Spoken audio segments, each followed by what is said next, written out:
Hello students, welcome to Bansal classes online. I am Jaisingh Suryavanshi.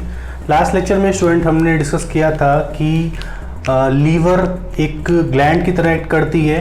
हमने काफ़ी सारे ग्लैंड डिस्कस कर लिए बेटा। हम डाइजेस्टिव ग्लैंड वाला पार्ट डिस्कस कर रहे हैं और हमने देखा था कि हमारी जो बकल कैविटी है, बकल कैविटी के अंदर सलाइवा प्रेजेंट होती है और सलाइवा जो है, सलाइवा के अंदर अलग अलग केमिकल्स प्रेजेंट होते हैं, कुछ एंजाइम्स प्रेजेंट होते हैं। मैंने एक एंजाइम का नाम भी बताया था बेटा, टाइलिन या फिर सलाइवरी अमाइलेज, ठीक है, जो कि स्टार्च को सिंपल शुगर या फिर माल्टोज की फॉर्म में कन्वर्ट करता है, माल्टोज या डेक्सट्रोज की फॉर्म में कन्वर्ट करने का काम करता है, ठीक है। कई बार जो है सिंपल शुगर की जगह वहाँ पर आपको ऑप्शन दिख सकता है माल्टोज या फिर डेक्सट्रोज, ठीक है, इनमें कन्वर्ट करने का काम करता है। तो मतलब जो स्टार्च है उसका पार्शियल डाइजेशन, मतलब जो आधा पार्ट होता है स्टार्च का, वो हमारी बक्कल कैविटी के अंदर सलाइवा के थ्रू डाइजेस्ट होता है।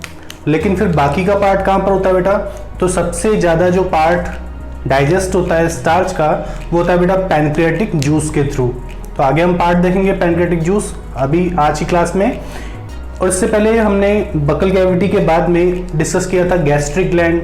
तो गैस्ट्रिक ग्लैंड देखा था हमने कि जो स्टमक है, स्टमक के अंदर, स्टमक की जो वॉल है, स्टमक की जो लाइनिंग है, उनके अंदर अलग अलग टाइप की ग्लैंड्स प्रेजेंट है। हमने काफ़ी सारी ग्लैंड देखी थी बेटा और उनके अंदर हमने फंडिक ग्लैंड के अंदर काफ़ी सारी सेल्स देखी थी जो कि अलग अलग केमिकल्स को रिलीज करती है, अलग अलग एंजाइम्स को रिलीज करती है और कुछ सेल्स हार्मोन को भी रिलीज करने का काम करती है।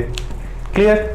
इसके बाद देखा था हमने लीवर। तो लीवर मैंने बताया था बेटा एक सबसे इंपॉर्टेंट क्वेश्चन बनता है यहाँ से कि लीवर एक लार्जेस्ट ग्लैंड भी है, ठीक है।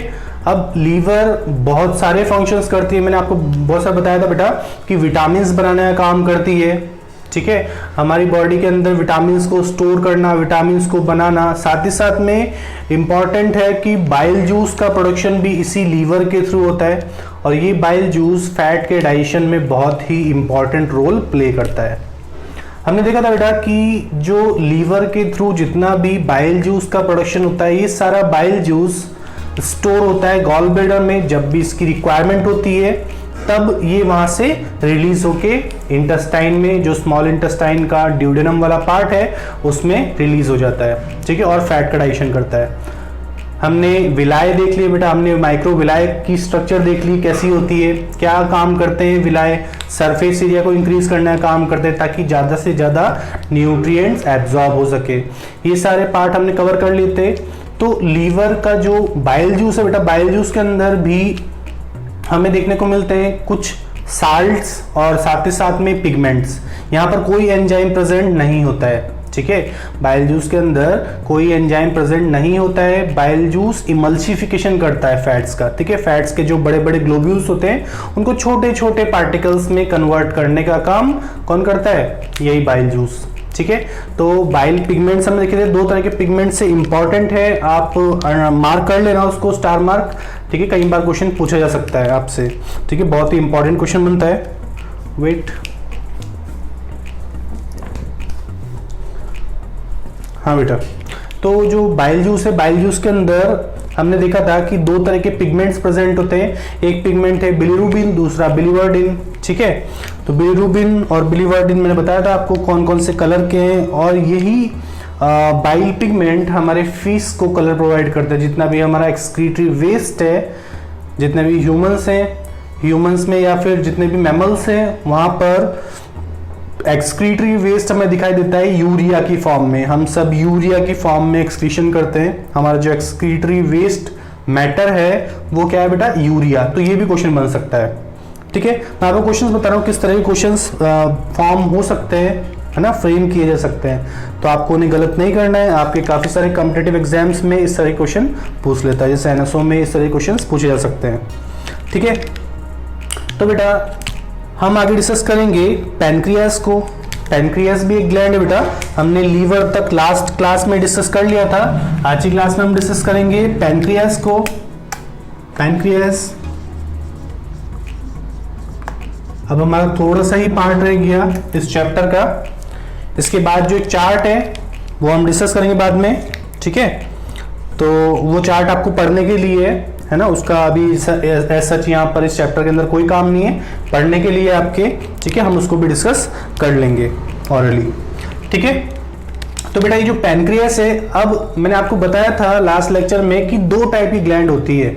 एक ग्लैंड होती है, मेनली दो टाइप की ग्लैंड होती है, एक होती है एक्सोक्राइन, दूसरी एंडोक्राइन ग्लैंड। मैंने आपको बताया था बेटा, एक होती है एक्सोक्राइन ग्लैंड, दूसरी होती है एंडोक्राइन, बताया था मैंने आपको। एक होती है एक्सोक्राइन, ठीक है, एक्सोक्राइन ग्लैंड होती है, दूसरी होती है बेटा एंडोक्राइन ग्लैंड। एंडोक्राइन ग्लैंड, दो तरह की ग्लैंड प्रेजेंट होती है, exocrine gland and endocrine gland. Exocrine gland मैंने आपको बताया था कि जिस ग्लैंड में डक्ट प्रेजेंट है उन्हें बोलते हैं हम एक्सोक्राइन ग्लैंड, ठीक है। मतलब एक्सोक्राइन ग्लैंड कैसी ग्लैंड है, वहां पे आपको लिखा आ सकता है डक्टेड ग्लैंड। कैसी ग्लैंड है बेटा, ducted, DUCTED, ducted gland. Exocrine gland किस टाइप की ग्लैंड होती है, डक्टेड ग्लैंड। अब बेटा इन ग्लैंड्स में डक्ट प्रेजेंट होती है, और डक्ट क्यों होती है, ताकि जितना भी जो केमिकल्स है या जितने भी हार्मोन्स हैं, ठीक है, वो रिलीज हो, जितने भी एंजाइम्स है वो रिलीज हो, और उसको रिलीज करने के लिए यहाँ पर एक डक्ट या फिर ट्यूब लाइक स्ट्रक्चर प्रेजेंट होती है, ठीक है। मतलब आप इतनी चीज समझ सकते हो कि एक्सोक्राइन ग्लैंड ब्लड के अंदर हार्मोन्स या फिर एंजाइम्स को रिलीज नहीं करती है, ठीक है। एक्सोक्राइन ग्लैंड ब्लड के अंदर पोर नहीं करती है केमिकल्स को, ना एंजाइम्स को रिलीज करती है, ना ही हार्मोन्स को रिलीज करने का काम करती है, ठीक है। तो ये एक्सोक्राइन ग्लैंड आप समझ सकते हो कि कहां प्रेजेंट होगी, जहां भी इसका फंक्शन हो करना होगा, इसको जहां भी फंक्शन परफॉर्म करना होगा, ये वहां पर ही प्रेजेंट होती है। जैसे हमारी सलाइवरी ग्लैंड है बेटा, अब सलाइवरी ग्लैंड का काम बक्कल कैविटी के अंदर है, ठीक है। सलाइवरी ग्लैंड कहां प्रेजेंट होती है, बक्कल कैविटी में। तो इसीलिए इस जो इसका एग्जाम्पल हम क्या लिख सकते हैं, सलाइवरी ग्लैंड। एक्सोक्राइन ग्लैंड का एग्जाम्पल क्या है, सलाइवरी ग्लैंड। हमारी सिबेशियस ग्लैंड होती है बेटा, जो वैक्स और ऑयल सीक्रेट करने का काम करती है, हमारी स्किन के नीचे प्रेजेंट होती है ये ग्लैंड्स, जो कि वैक्स या फिर ऑयल रिलीज करने का काम करती है। दिखता होगा आपको कि आपके हेड में भी बेटा कभी कभी आपको दिखता है कि बहुत ऑयली लगता है, तो किसकी वजह से लगता है, वो वहां पर सिबेशियस ग्लैंड प्रेजेंट है। आपकी स्किन पे क्यों लगता है, क्योंकि वहां पर सिबेशियस ग्लैंड प्रेजेंट है। तो स्किन के नीचे सिबेशियस ग्लैंड प्रेजेंट होती है, ऑयल सीक्रेटिंग ग्लैंड प्रेजेंट होती है। अब यही ऑयल कैसे रिलीज होता है बेटा स्किन के ऊपर, तो ट्यूब के थ्रू रिलीज होता है। तो हम सिबेशियस ग्लैंड को भी बोल सकते हैं कि किस टाइप ग्लैंड है, एक्सोक्राइन ग्लैंड है। तो मतलब आप इतनी चीज समझ गए कि ये जो एक्सोक्राइन ग्लैंड होती है, डक्टेड ग्लैंड होती है, इनमें डक्ट प्रेजेंट होती है। एंडोक्राइन ग्लैंड का मतलब क्या है बेटा, ये क्यों बता रहा हूं मैं, अभी आपको समझ में आएगा, है ना। एंडोक्राइन ग्लैंड का मतलब क्यों क्या होता है, एंडोक्राइन ग्लैंड एक ऐसी ग्लैंड होती है बेटा जिनमें डक्ट एब्सेंट होती है। ये कैसी है, मतलब डक्ट लेस। डक्ट लेस का मतलब क्या है कि यहां पर डक्ट एब्सेंट है, ठीक है। एक्सोक्राइन ग्लैंड कैसी है बेटा, डक्ट लेस ग्लैंड है, मतलब यहां पर डक्ट एब्सेंट होती है। डक्ट एब्सेंट होती है तो मतलब ये जितना भी हार्मोन्स, जितने भी एंजाइम्स रिलीज करेगी, वो कहां पर करेगी, तो डायरेक्टली ब्लड के अंदर पोर कर देती है, ठीक है, डायरेक्टली ब्लड के अंदर रिलीज करती है। अब ब्लड तो पूरी बॉडी के अंदर रिलीज होता है, ठीक है, तो ब्लड तो पूरी बॉडी के अंदर फ्लो होता है बेटा, तो ब्लड के साथ में वो सारे हार्मोन्स या फिर जो केमिकल्स होते हैं वो कहां तक पहुंच जाते हैं, एक टारगेट ऑर्गन तक, जहां पर उसको जाके फंक्शन परफॉर्म करना है। तो इस तरह की ग्लैंड होती है एंडोक्राइन ग्लैंड, ठीक है। हम ये पार्ट क्यों डिस्कस कर रहे हैं आपको समझ में आएगा बेटा। एक थर्ड टाइप की ग्लैंड होती है जिसको बोलते हैं बेटा हम हेटेरोक्राइन ग्लैंड, ये भी मैंने आपको बताया था, हेटेरोक्राइन ग्लैंड। हेटेरोक्राइन ग्लैंड को दूसरा नाम क्या है बेटा, इसको बोलते हैं मिक्सोक्राइन। क्या बोलते हैं, मिक्सोक्राइन। ये बेटा एनएसओ के पॉइंट ऑफ व्यू से इंपॉर्टेंट है, इसलिए हम डिस्कस कर रहे हैं, ठीक है। अदरवाइज आपके एनसीईआरटी के हिसाब से इसका कोई लेना देना नहीं है, ठीक। तो हेटेरोक्राइन ग्लैंड या फिर जो मिक्सोक्राइन ग्लैंड होती है, ये कैसी ग्लैंड होती है बेटा, हेटेरो मतलब होता है बेटा डिफरेंट, ठीक है, मतलब ये डिफरेंट टाइप की ग्लैंड है, इनके अंदर दोनों तरह के फंक्शन परफॉर्म होते हैं। मतलब एक हेटेरोक्राइन ग्लैंड दोनों का मिक्सचर है, ठीक है, एक्सोक्राइन ग्लैंड का भी और एंडोक्राइन ग्लैंड का भी। आपसे पूछ लेता है कि पैनक्रियास किस टाइप की ग्लैंड है, अब आया क्वेश्चन, ठीक है। अभी तक हम थोड़ा सा ये पार्ट डिस्कस कर रहे थे बेटा, अब आया क्वेश्चन कि पैनक्रियास किस टाइप की ग्लैंड है। तो पैनक्रियास एक हेटेरोक्राइन ग्लैंड है। कैसी ग्लैंड है, हेटेरोक्राइन या फिर मिक्सोक्राइन ग्लैंड है। ये हमने बेटा पहले लिख चुके हैं ग्लैंड कौन कौन से टाइप की होती है, तो मैं इसको रफ कर रहा हूं, ठीक है, मैं इस पार्ट को रफ कर देता हूं क्योंकि हम ये पहले लिख चुके हैं, है ना। एक बार दोबारा मैंने आपको समझा दिया।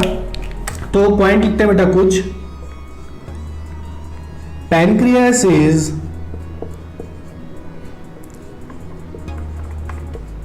कंपाउंड और heterocrine gland having dual function, ठीक है, exocrine as well as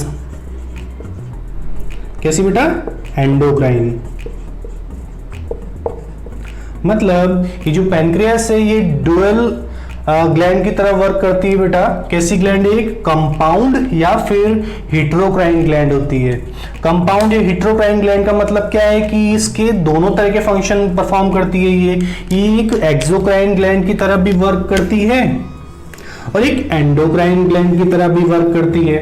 मतलब इसमें दो नेचर के ग्लैंड प्रेजेंट है, इसीलिए इसको क्या बोल रहे हैं हम, इसीलिए इसको बोला हमने कि ये कंपाउंड ग्लैंड है या फिर ये है एक हेटेरोक्राइन ग्लैंड। ठीक है बेटा, फर्स्ट क्वेश्चन यहीं से बना हमारा, इंपॉर्टेंट है, ये आपसे पूछ लेता है कई बार।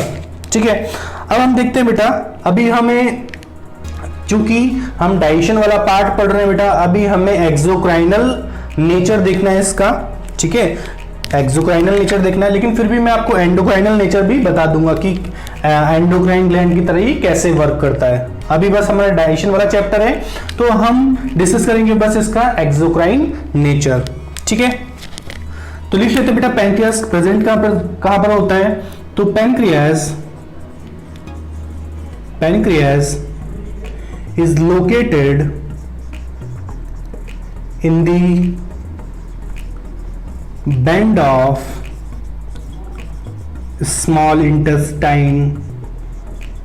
ठीक है, कहां प्रेजेंट होता है बेटा, तो स्मॉल इंटेस्टाइन का जहां पे लूप होता है, ठीक है, उसी लूप के पास में ये पैनक्रियास प्रेजेंट होता है। स्मॉल इंटेस्टाइन का जहां ड्यूडेनम वाला लूप होता है बेटा, उसी लूप के पास में ये पैनक्रियास प्रेजेंट होती है। लीफ की तरह इसकी स्ट्रक्चर दिखती है आपको। ठीक है, तो पैनक्रियास कहां प्रेजेंट है बेटा, इंटेस्टाइन के लूप के अंदर, या फिर बोल सकते हैं इंटेस्टाइन का जहां पर बैंड होता है स्मॉल इंटेस्टाइन का, वहां पर ये लोकेटेड होती है। लोकेटेड मतलब बेटा प्रेजेंट होती है। ठीक है, लोकेटेड मतलब क्या होता है कि ये कहां पर प्रेजेंट होती है, जहां पर स्मॉल इंटेस्टाइन का ड्यूडेनम वाला फर्स्ट पार्ट होता है बेटा, तो जो कि लूप की तरह दिखाई देता है, उसी लूप के पास में ये पैनक्रियास प्रेजेंट होती है। क्लियर, हमने देखा कि मेनली दो तरह की ग्लैंड होती है बेटा, एक्सोक्राइन और एंडोक्राइन ग्लैंड, लेकिन हमने देखा कि पैनक्रियास एक डुअल नेचर की ग्लैंड है, एक कंपाउंड ग्लैंड है या फिर एक मिक्सोक्राइन या फिर हेटेरोक्राइन ग्लैंड होती है। जो कि हम बेटा चैप्टर पढ़ रहे हैं, है ना, डाइजेशन या फिर न्यूट्रिशन पढ़ रहे हैं बेटा एनिमल्स के अंदर, तो हम इसका एक्सोक्राइनल नेचर देखेंगे। ठीक है, एंडोक्राइनल नेचर हम डिस्कस कर लेंगे, क्या होता है आपको समझ में आ जाएगा। पैनक्रियास कहां प्रेजेंट होती है, तो स्मॉल इंटेस्टाइन के लूप में ये देखने को हमें मिलती है। ठीक है, ये दो पॉइंट को लिख लीजिए, फिर उसके बाद में हम लिखते हैं इसके अंदर कौन कौन से एंजाइम्स प्रेजेंट होते हैं बेटा।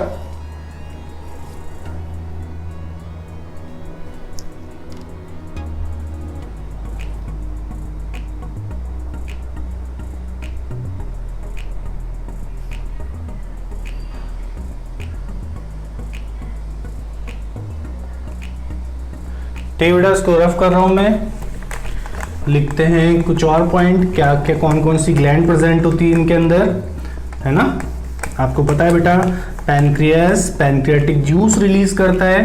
पैनक्रियास एक ग्लैंड की तरह भी वर्क कर रहा है बेटा, है ना, कुछ हार्मोन भी रिलीज करता है। जो हार्मोन रिलीज करता है वो इस पैनक्रियास का एंडोक्राइन नेचर का फंक्शन है बेटा। ठीक है, तो लिखते हैं बेटा कि पैनक्रियास या फिर पैनक्रियाटिक जूस कंटेन 3 एंजाइम्स। ठीक है, pancreatic juice contains 3 enzymes these enzymes are, कौन कौन से बेटा? तो फर्स्ट एंजाइम होता है बेटा यहां पर जिसे बोलते हैं हम ट्रिप्सिन। फर्स्ट एंजाइम होता है इसको बोलते हैं हम ट्रिप्सिन। सेकंड एंजाइम है बेटा एमाइलेज, है ना? कौन सा है बेटा? एमाइलेज। अब आपको याद आना चाहिए बेटा, एमाइलेज हमने कहां पर डिस्कस किया था?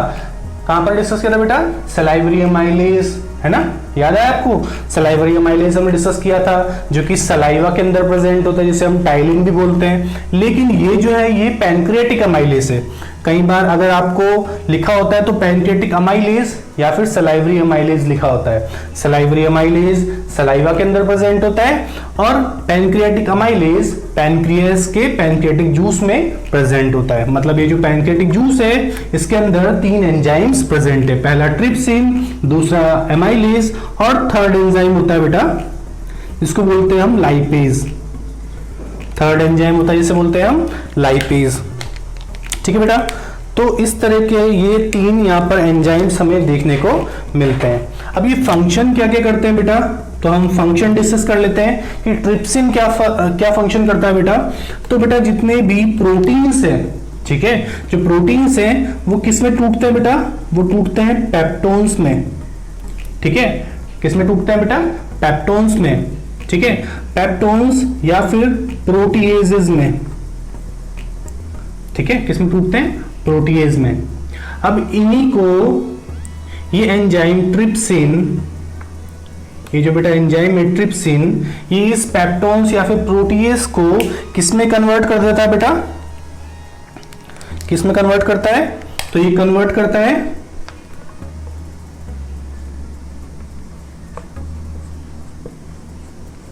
पेप्टाइड्स में। किस में कन्वर्ट करता है बेटा? पेप्टाइड्स के अंदर कन्वर्ट करता है। पेप्टोन और प्रोटीएज को ये ट्रिप्सिन एंजाइम किस में कन्वर्ट करता है? पेप्टाइड्स में। ऐसे ही ये एमाइलेज जो है बेटा ये स्टार्च को, देखा था हमने कि सलाइवा में भी ये जो सलाइवरी एमाइलेज था ये स्टार्च को किस में कन्वर्ट कर रहा था, है ना? स्टार्च पे एक्ट करता है ये एंजाइम, इसका नाम है एमाइलेज। और किस में कन्वर्ट करता है बेटा? तो ये कन्वर्ट करता है किस में? माल्टोज में। ठीक है, तो मतलब आधा स्टार्च का डाइजेशन सलाइवा में होता है और आधा स्टार्च का डाइजेशन कहां पर होता है? पैनक्रियाटिक जूस से, क्योंकि पैनक्रियाटिक जूस में ये एमाइलेज एंजाइम प्रेजेंट होता है। ठीक है, अब बेटा ये जो लाइपेज है, ये लाइपेज किस पे एक्ट करता है? ये लाइपेज लिपिड पे एक्ट करता है बेटा। जो लिपिड होते हैं उन पे ये लाइपेज एक्ट करता है। ठीक है, लिपिड पे ये लाइपेज एंजाइम एक्ट करता है और इन्हें किस में कन्वर्ट कर देता है बेटा? इनको कन्वर्ट कर देता है फैट्स प्लस अमाइनो एसिड में। ठीक है, तो ये एंजाइम के फंक्शन हमने देखे। इसको भी मैं राइट से लिख देता हूं बेटा, कंफ्यूजन हो जाएगा आपको, या इसको इनको मैं सबको ही रेड से लिख देता हूं एक बार।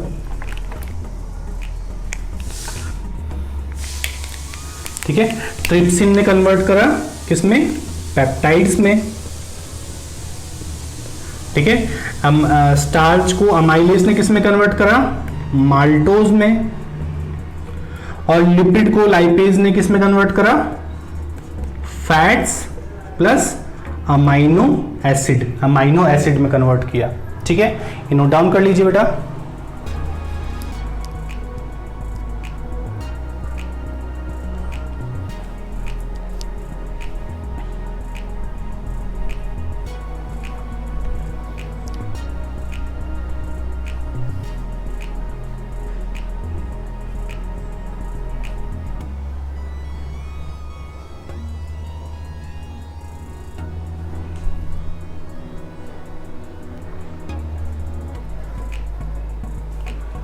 ठीक है बेटा, हमने देखा कि ये जो ट्रिप्सिन है वो किस में कन्वर्ट करता है? पेप्टाइड्स में, है ना? ऐसे ये स्टार्च माल्टोज में कन्वर्ट करता है। ऐसे ये लिपिड जो है बेटा वो किस में कन्वर्ट करता है? फैटी एसिड कर लेना बेटा यहाँ पर, फैटी एसिड।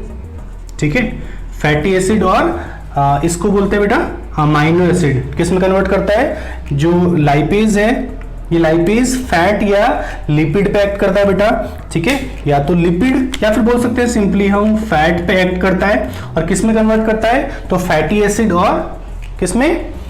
अमाइनो एसिड में कन्वर्ट करता है। ठीक है बेटा, यहां तक देख लिया हमने, समझ में आ गया बेटा यहाँ पर कि जो पैनक्रियास है वो एक कंपाउंड ग्लैंड है बेटा, एक हेटेरोक्राइन ग्लैंड है, और इस पैनक्रियास से रिलीज होता है पैनक्रियाटिक जूस। ठीक है, अब ये पैनक्रियाटिक जूस के अंदर 3 एंजाइम प्रेजेंट है। ये एंजाइम के अलग अलग फंक्शन है। तो क्या क्या फंक्शन है? ये जो बेटा पेप्टोन्स या प्रोटीएज है, ये कैसे बनते हैं? प्रोटीन के टूटने से। ठीक है, कैसे बनते हैं बेटा? प्रोटीन के टूटने से। और प्रोटीन कहां पर टूटी? तो स्टमक में।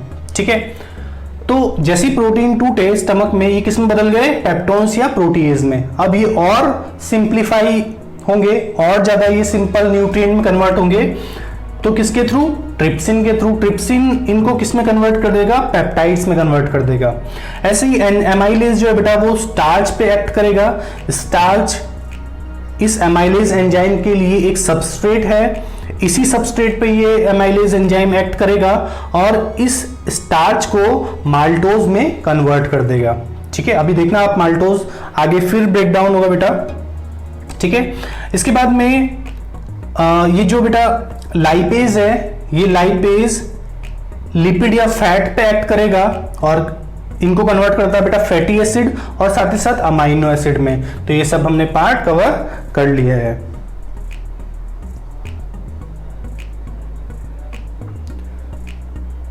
ठीक है बेटा, रफ कर दो उसको। इसके बाद हम एक लास्ट ग्लैंड जो है उसको डिस्कस कर लेते हैं बेटा। एक लास्ट ग्लैंड है, उसको भी हम डिस्कस कर लेते हैं, इंटेस्टाइनल ग्लैंड। वेट, ठीक है, एक लास्ट ग्लैंड है बेटा इंटेस्टाइनल ग्लैंड। ठीक है, ये लास्ट ग्लैंड है। जो भी आपका पॉइंट चल रहा हो बेटा, जो भी नंबरिंग जिस हिसाब से दे रखी हो आपने, उस हिसाब से इसको लिख लेना, है ना। ये नेक्स्ट ग्लैंड है। तो इंटेस्टाइन ग्लैंड कहां प्रेजेंट होती है? Intestinal glands are located in the lining of small intestine। कहाँ प्रेजेंट होती है बेटा? स्मॉल इंटेस्टाइन के अंदर प्रेजेंट होती है।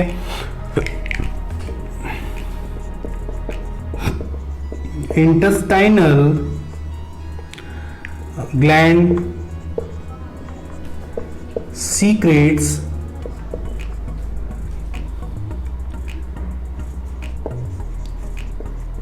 different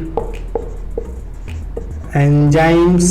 ठीक है, such as कौन कौन से एंजाइम्स होते हैं?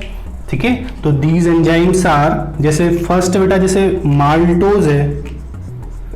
माल्टोज हमने देखा था, माल्टोज जो है, अब ये भी ब्रेक डाउन होगा बेटा, है ना।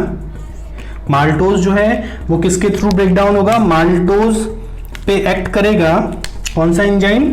माल्टेज। कौन सा बेटा? माल्टेज। और ये माल्टेज इस माल्टोज को किस में कन्वर्ट कर देगा? सिंपल किस में बेटा? ग्लूकोज में। ग्लूकोज एक शुगर है। ठीक है, माल्टोज भी एक शुगर है लेकिन कॉम्प्लेक्स शुगर है। तो कॉम्प्लेक्स शुगर किस में कन्वर्ट हो जाएगी? सिंपल शुगर में। आप देख रहे हो बेटा कि सब जितने भी न्यूट्रिएंट है वो सब सिंपल न्यूट्रिएंट में कन्वर्ट हो रहे हैं। जितने भी कॉम्प्लेक्स न्यूट्रिएंट है वो सारे सिंपल न्यूट्रिएंट में कन्वर्ट हो रहे हैं। ग्लूकोज एक सिंपल न्यूट्रिएंट है। ठीक है, ऐसे ही बेटा जो लैक्टोज होता है, लैक्टोज, ठीक है, लैक्टोज पे भी एक एंजाइम एक्ट करेगा और एंजाइम का नाम क्या है बेटा? एंजाइम का नाम है लैक्टेज एंजाइम। कौन सा एंजाइम बेटा? Lactase enzyme. जैसे ही लैक्टोज पे लैक्टेज एंजाइम वर्क करेगा, ये किस में कन्वर्ट हो जाता है बेटा? तो कन्वर्ट होगा ग्लूकोज प्लस गैलेक्टोज में। किस में कन्वर्ट होगा बेटा?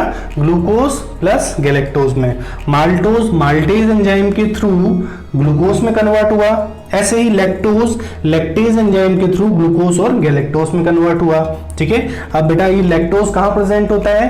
तो मिल्क के अंदर प्रेजेंट होता है बेटा। मिल्क के अंदर ये शुगर प्रेजेंट होती है, इसको बोलते हैं हम लैक्टोज शुगर। तो मिल्क शुगर के नाम से भी इसको जाना जाता है। ठीक है, इसको नोट डाउन कीजिए।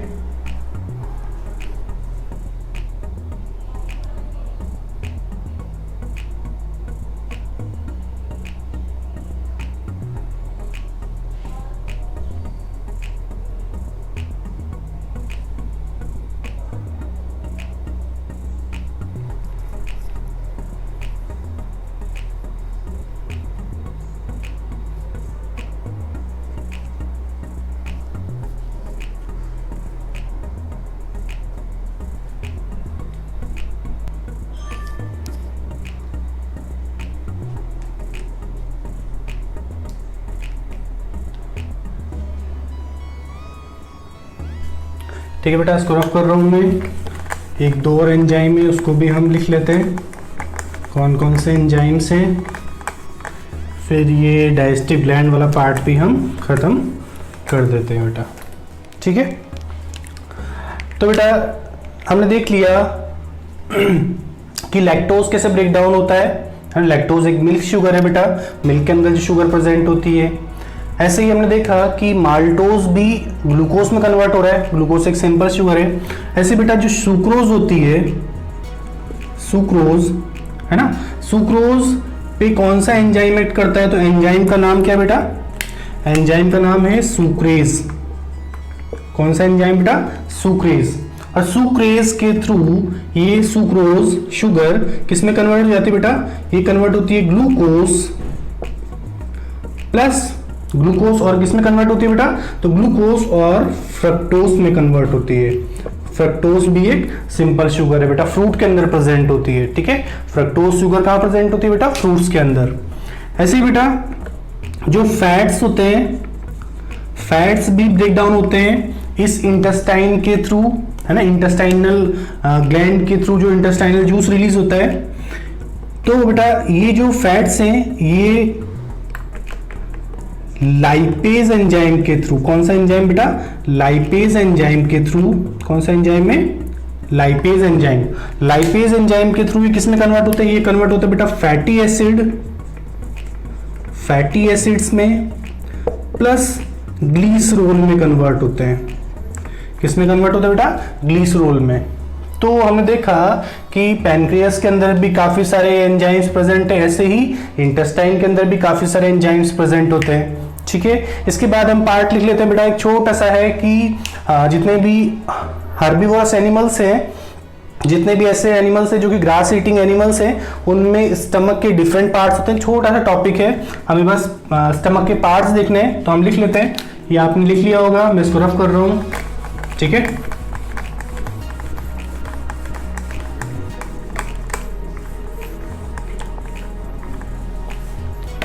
ठीक है, तो लिखते हैं बेटा सब पॉइंट, कुछ हाँ अलग से पॉइंट है ये। ठीक है, अलग से पॉइंट है ये। इंटेस्टाइन ग्लैंड खत्म हो चुकी है बेटा, ये हम अलग से कुछ पॉइंट्स लिख रहे हैं बेटा। Grass eating animals are called ruminants.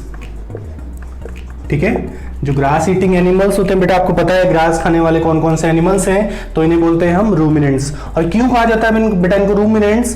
क्योंकि ये फूड को बार बार, जितना भी इनका फूड होता है बेटा, उसको बार बार स्टमक से बक्कल कैविटी में लाते हैं और दोबारा से च्यूइंग प्रोसेस करके दोबारा से इसको स्टमक की तरफ मूव करते हैं। ठीक है, तो बेटा पार्शियल या फिर सेमी डाइजेस्टेड फूड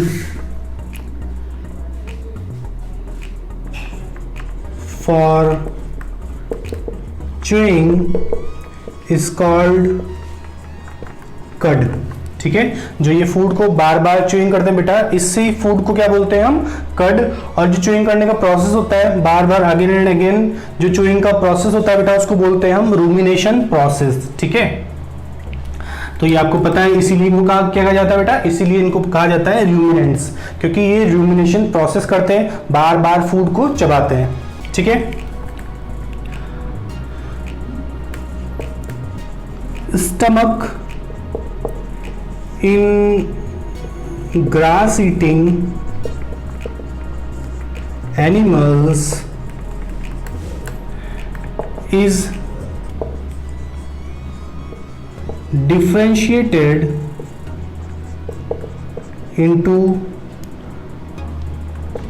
ठीक है, डिफरेंशिएटेड इनटू किस किस में डिफरेंशिएट होता है बेटा, तो ये डिफरेंशिएट होता है र्यूमन में, ठीक है, रेटिक्यूलम में, ऐसे ही थर्ड एबोमेसम, ठीक है, दिख रहा है बेटा आपको, नीचे लिख देता हूं मैं, चलो नहीं दिख रहा होगा आपको, यहां लिख देता हूं, ठीक है, एबोमेसम, और फोर्थ बेटा ओमेसम, ठीक है। तो ये जो इनका स्टमक है वो डिफरेंशिएटेड होता है किस किस में, र्यूमन में, रेटिक्यूलम में, ओमोसम और एबोमोसम में, ठीक है। इसके 4 पार्ट्स होते हैं स्टमक के, जितने भी ग्रास ईटिंग एनिमल्स हैं इनमें 4 पार्ट होते हैं, र्यूमन, रेटिक्यूलम, एबोमोसम और ओमेसम। जो इनका मेन पार्ट होता है बेटा, जहां पे फूड का डाइजेशन होता है ना, पार्शियल डाइजेशन, वो कहां पर होता है, र्यूमन के अंदर, ठीक है। कहां पर होता है बेटा, र्यूमन के अंदर, है ना। और हमारी जो बेटा हमने देखा था कि हमारा जो सीकम वाला पार्ट है लार्ज इंटेस्टाइन का, वो कैसा है, लेस डेवलप टाइप का है। हमने वहां पे डिस्कस भी किया था कि हर्बीवोरस एनिमल्स के अंदर सीकम ज्यादा डेवलप कंडीशन में होता है, तो इन जो ग्रास ईटिंग एनिमल्स है इनके अंदर सीकम जो है ज्यादा डेवलप कंडीशन का होता है। तो पहले इन पॉइंट्स को लिख लीजिए, फिर 1-2 पॉइंट और लिखते हैं हम और इस लेक्चर को खत्म करते हैं।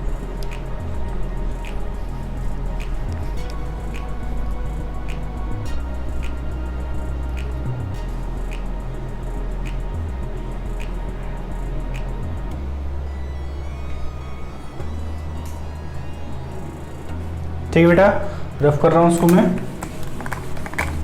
2-3 पॉइंट लिख लेते हैं, फिर इस चैप्टर को हम खत्म करते हैं। और जो वो प्रोटीन्स वाला पार्ट है बेटा, वो हम डिस्कस करेंगे आपके डीएसपी लेक्चर में, ठीक है। वो आपको बस पढ़ने का है बेटा चार्ट, ठीक है, हम वो डिस्कस करेंगे डीएसपी में। इस चैप्टर का जो लास्ट पार्ट है वो हम खत्म कर लेते हैं, ठीक है। कुछ और पॉइंट लिख लेते हैं, 2-3। Rumen is meant for storage of food। Food का स्टोरेज कहां पर होता है बेटा, र्यूमन में, है ना। जैसे हमारे भी स्टमक के अंदर फूड जो है वो काफी टाइम के लिए स्टोर होता है ना, डिपेंड करता है कौन से टाइप का फूड लिया है, ठीक है। जैसे अगर फैटी फूड होता है ज्यादा, तो काफी ज्यादा टाइम के लिए वो स्टोर होता है, ठीक है। They can digest cellulose because they have well developed, ठीक है, because they have well developed caecum, ठीक है। हमने देखा था कि हमारे सीकम कैसा है बेटा, लेस डेवलप टाइप का, इनमें कैसा है, ज्यादा डेवलप टाइप का है। अच्छा, एक और लिख लेते हैं, एंड सेल्यूलोज डाइजेस्टिंग बैक्टीरियाज, ठीक है। हमारा जो बेटा लार्ज इंटेस्टाइन है, लार्ज इंटेस्टाइन के अंदर सेलुलोज को डाइजेस्ट करने वाले बैक्टीरिया नहीं है। इनकी कंपैरिजन में इनके अंदर सेलुलोज डाइजेस्ट करने वाले बैक्टीरिया काफी ज्यादा अमाउंट में प्रेजेंट होते हैं। तो इसीलिए ये ग्रास जो होता है बेटा, ग्रास के अंदर सेलुलोज कंटेंट काफी ज्यादा होता है, तो सेलुलोज को ये डाइजेस्ट इजीली कर सकते हैं क्योंकि इनके पास में सेलुलोज डाइजेस्ट करने वाले बैक्टीरियाज हैं, ठीक है। हमारे अंदर ये बैक्टीरियाज एब्सेंट होते हैं, ठीक है, तो हम इसे डाइजेस्ट नहीं कर सकते। साथ ही साथ सीकम जो है हमारे में लेस डेवलप है इन ग्रास ईटिंग एनिमल्स की कंपैरिजन में, और जो ह्यूमन है वो क्या काम करता है, तो हमने लिख लिया कि ये फूड को स्टोर करने का काम करता है, ठीक है, बार बार फूड को च्यूइंग करते हैं, इसीलिए इस प्रोसेस को बोलते हैं हम रूमिनेशन, और इन एनिमल्स को बोलते हैं हम रूमिनेंट्स, ठीक है। और जितना भी पार्शियल डाइजेस्टेड फूड होता है उसको बोलते हैं बेटा हम कड। तो ये जो चैप्टर का आपका कंटेंट था ये यहाँ पे फिनिश हो चुका है। हमने ज़्यादा से ज़्यादा कंटेंट कवर करने की कोशिश की बेटा। इस चैप्टर के अंदर जितने भी मोस्ट इंपॉर्टेंट क्वेश्चन जो बनते हैं आपके NSO में, वो इस चैप्टर के अंदर से पूरे बन सकते हैं बेटा, ठीक है। बाकी जो आपका एक चार्ट दे रखा है, चार्ट में हम कुछ इंपॉर्टेंट चीज डिस्कस करेंगे आपके DSP क्लास के अंदर, ठीक है। तो ये चैप्टर यहीं पे खत्म हो चुका है बेटा, ठीक है। तो मिलते हैं इसके बाद में हम नेक्स्ट क्लास में, तब तक के लिए take care and good luck. और हाँ, DSP क्लास जो है नेक्स्ट, उसमें आपको सबको जुड़ना है, कंपलसरी है, ठीक है, क्योंकि हम जो चार्ट वाला पार्ट है उसको डिस्कस करेंगे। तो मिलते हैं बेटा नेक्स्ट लेक्चर में।